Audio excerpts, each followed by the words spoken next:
You know, it wasn't that long ago that cameras were made in the USA, like this one.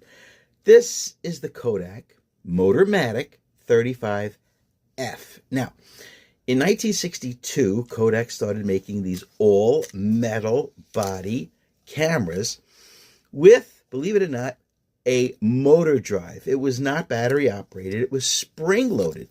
You would wind this spring and you could take about 5 photographs in succession without having to wind it. It doesn't even have a winder.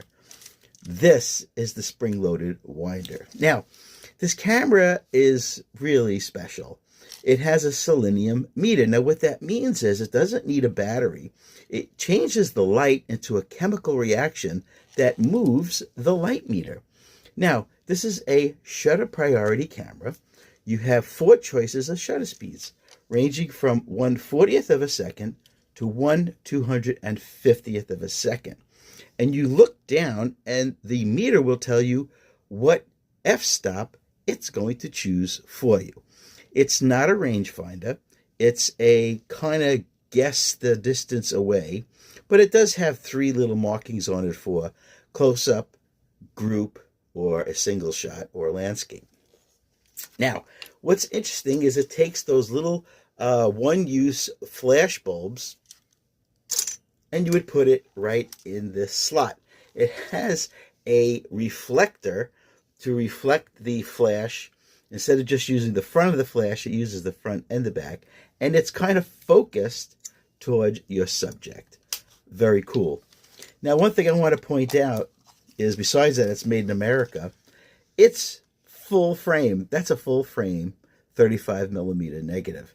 Everybody these days is searching and saving $4,000 or $5,000 for a full frame digital camera.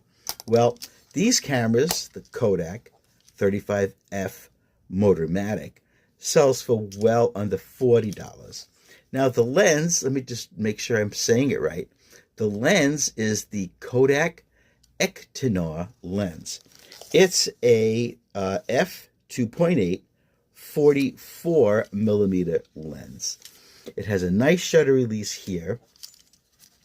It's got a tripod mount here, and like I said, it's all metal. And you should really try film. Even if you don't develop it yourself, you could always send it out. Be well. Made in America.